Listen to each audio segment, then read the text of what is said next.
आप लोगों ने देखा अमेरिका और ईरान की बातचीत बेनतीजा रही है।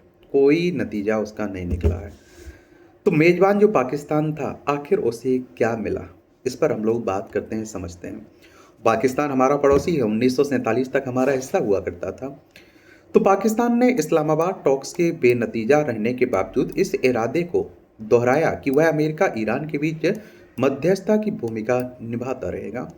पाकिस्तान के विदेश मंत्री इसहाक डार ने उम्मीद जताई कि दोनों पक्ष युद्ध विराम के लिए अपनी प्रतिबद्धता जारी रखेंगे। इसहाक डार का कहना था कि उन्होंने सेना प्रमुख फील्ड मार्शल असीम मुनीर के साथ दोनों पक्षों के बीच हुए कठिन लेकिन सकारात्मक वार्ता के कई दौर में उनकी मदद की है। अमेरिका के उपराष्ट्रपति जेडी वेंस और ईरानी शिष्टमंडल ने भी वार्ता के लिए मध्यस्थता की कोशिशों की तारीफ करते हुए पाकिस्तान को एक अच्छा मेजबान करार दिया। दोनों देशों के बीच जंग रुकवाने और इस्लामाबाद में वार्ता की मेज सजाने को ही कई हल्के पाकिस्तान की बड़ी कूटनीतिक सफलता मान रहे थे, और जिससे वैश्विक स्तर पर पाकिस्तान का कद बढ़ा है। लेकिन अंतिम समझौता न होने पर इस्लामाबाद में निराशा भी है। पाकिस्तान को इस्लामाबाद वार्ता से क्या हासिल हुआ और क्या वह अब भी दोनों पक्षों के बीच शांति समझौता कराने की क्षमता रखता है? अगर युद्ध दोबारा शुरू होता है तो पाकिस्तान के लिए आगे का रास्ता क्या होगा? इसकी इसके बारे में जानना चाहिए। मध्य पूर्व मामलों के विशेषज्ञ और पंजाब यूनिवर्सिटी लाहौर के राजनीति विज्ञान विभाग के पूर्व प्रमुख डॉक्टर फारूक हसनात कहते हैं कि इन वार्ताओं को बेनतीजा नहीं कहा जा सकता है, क्योंकि इस तरह की बातचीत में बहुत वक्त लगता है। और वो कहते हैं कि दोनों पक्षों ने यह नहीं कहा कि ये वार्ता नाकाम हो गई, बल्कि ये वह अपनी शर्तों पर समझौता नहीं कर पा रहे हैं। अमेरिका ईरान ने खुली रखी है एक खिड़की। ये आप देखिए, ध्यान रहे कि ईरानी विदेश मंत्रालय के प्रवक्ता ने वार्ता के बाद कहा कि इस्लामाबाद में अमेरिका के साथ हुई बातचीत में कई बिंदुओं पर सहमति बनी। हालांकि दो तीन अहम बिंदुओं पर मतभेद के कारण अभी तक व्यापक समझौता नहीं हो सका। ईरान के प्रवक्ता इस्माइल बाकाई का कहना था कि वार्ता अविश्वास के माहौल में शुरू हुई थी और एक ही बैठक में समझौता होने की उम्मीद कम थी। डॉक्टर फारूक हसनात कहते हैं कि पाकिस्तान ने इस पूरे विवाद में खुद को एक तटस्थ पक्ष साबित किया। यही वजह है कि दोनों पक्ष इस्लामाबाद आने के लिए तैयार हुए। उनका कहना था कि भले ही समझौता नहीं हुआ, लेकिन दोनों पक्ष यह मान रहे हैं कि कुछ मामलों में बात आगे बढ़ी है। उनका कहना था कि पाकिस्तान की यही कामयाबी बहुत बड़ी है। उसने दो ऐसे पक्षों को आमने सामने बैठा दिया जिन्होंने 1979 के बाद कभी सीधी बातचीत नहीं की थी। दोनों पक्षों को आमने सामने बैठाना ही पाकिस्तान की बड़ी कामयाबी है।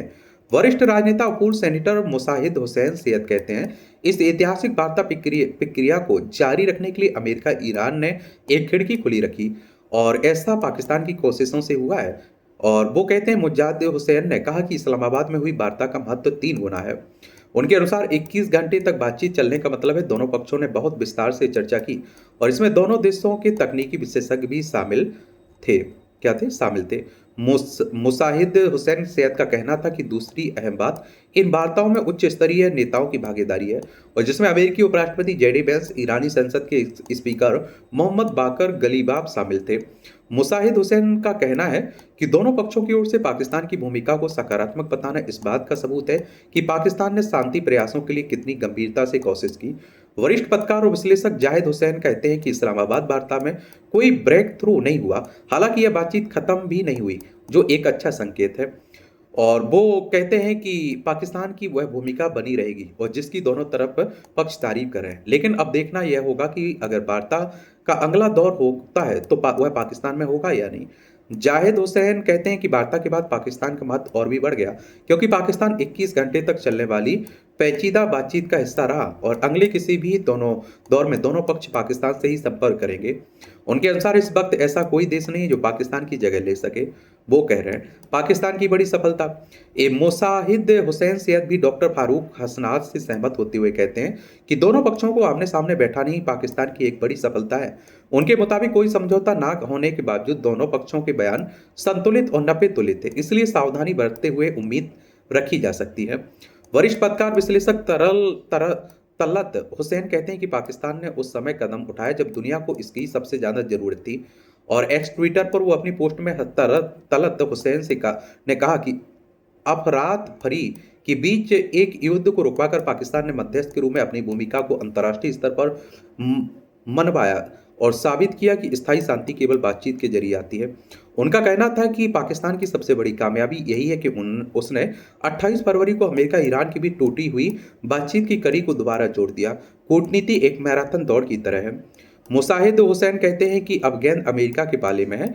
अब यह राष्ट्रपति ट्रंप पर निर्भर करता है कि वह खुद को ईरान युद्ध के दलदल से निकालते हैं या नेतन्याहू जैसे जंग के जुनून में रहने वाले नेताओं की बातों में आते हैं। अटलांटिक काउंसिल में दक्षिण एशिया के सीनियर फेलो माइकल कोगलमैन कहते हैं कि अमेरिका अपनी आंतरिक राजनीतिक परिस्थितियों के कारण एक साथ समझौता चाहता था जिसके जरिए वह युद्ध से निकल सके, क्योंकि डोनाल्ड ट्रंप भी इस युद्ध में फंसे हुए दिखाई दे रहे हैं। वो निकलना चाह रहे हैं, उन पर दबाव बढ़ रहा है। एक्स पर अपने बयान में उन्होंने कहा कि उपराष्ट्रपति के नेतृत्व में उच्च स्तरीय शिष्टमंडल भेजने से अमेरिकी संकल्प का पता चलता है। उनके मुताबिक उपराष्ट्रपति वेंस की प्रेस कॉन्फ्रेंस के बावजूद यह संकल्प अभी खत्म नहीं हुआ। अभी और बातचीत हो सकती है, लेकिन यह साफ नहीं कि यह वार्ता पाकिस्तान में होगी या कहीं और। अगर लड़ाई दोबारा शुरू हुई तो पाकिस्तान कहां खड़ा होगा? तो शनिवार को सऊदी रक्षा मंत्रालय ने पुष्टि की कि पाकिस्तान से एक सैन्य दस्ता पूर्वी क्षेत्र में स्थित शाह अब्दुल अजीज एयरबेस पर पहुंचा है। सऊदी रक्षा मंत्रालय की तरफ से शनिवार को एक्स पर जारी बयान के अनुसार यह तैनाती दोनों बरादर मुल्कों के बीच संयुक्त रणनीतिक रक्षा समझौते के तहत की गई। बयान में आगे कहा गया कि पाकिस्तान दस्ते में पाक वायुसेना के लड़ाकू और सहायक विमान शामिल हैं। इसका मकसद दोनों देशों के सशक्त बलों के बीच मिलिट्री कोऑर्डिनेशन को मजबूत करना, कार्रवाई की तैयारी में तेजी लाना और क्षेत्रीय व अंतर्राष्ट्रीय स्तर पर शांति व स्थिरता को बढ़ावा देने में मदद करना है। डॉक्टर फारूक हसनात कहते हैं कि अगर युद्ध दोबारा शुरू होता है तो पाकिस्तान को मुश्किल स्थिति का सामना करना पड़ेगा। उसके मुताबिक अगर अमेरिका ने ईरान पर दोबारा हमले शुरू किए तो ईरान भी क्षेत्र में अमेरिका के सहयोगी देशों पर हमले करेगा।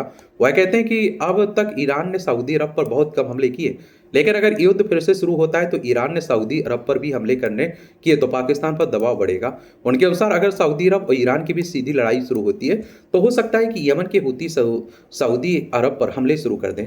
डॉक्टर फारूक कहते हैं कि अगर ऐसा हुआ तो पाकिस्तान की सेना यमन के हूती विद्रोहियों की कार्रवाई को रोकेगी, इसलिए पाकिस्तान की सीधी लड़ाई ईरान से नहीं होगी। पाकिस्तान ईरान के साथ किसी संघर्ष का जोखिम नहीं उठा सकता। तो याद रहे कि साल 2015 में सऊदी अरब ने यमन पर हमले से पहले पाकिस्तान से अपनी सेना भेजने का अनुरोध किया था, जिसे संसद में प्रस्ताव पेश होने के बाद खारिज कर दिया गया था। उस दौरान पाकिस्तान सऊदी अरब के संबंधों में कड़वाहट भी आ गई थी।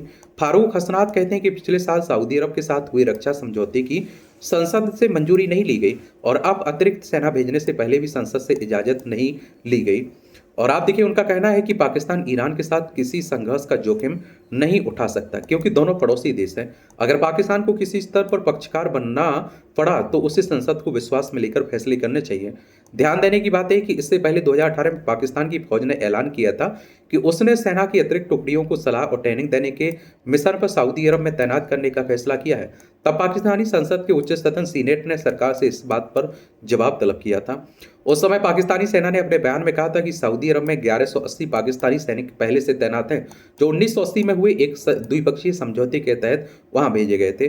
जायद हुसैन कहते हैं कि पाकिस्तान सऊदी अरब का रक्षा समझौता 9 महीने पहले हुआ था और इसके बारे में सबको पता है। वह कहते हैं कि इस्लामाबाद वार्ता बेनतीजा रहने के बावजूद दोनों पक्षों ने युद्ध विराम समाप्त करने की घोषणा नहीं की, क्योंकि दोनों पक्ष अब और लड़ाई नहीं चाहते। इसलिए फिलहाल ऐसा नहीं लगता है कि दोबारा युद्ध शुरू होगा। ईरान सऊदी अरब को निशाना बनाएगा। जायद हुसैन कहते हैं कि ईरान पाकिस्तान के संबंध जिस स्तर पर पहुंच चुके उसे देखते हुए ईरान भी ऐसा कोई कदम नहीं उठाएगा जो पाकिस्तान को इस विवाद में शामिल होने के लिए मजबूर करे। बाकी आप लोगों को क्या लगता है? अपनी राय आप लोग जरूर बता सकते हैं। धन्यवाद।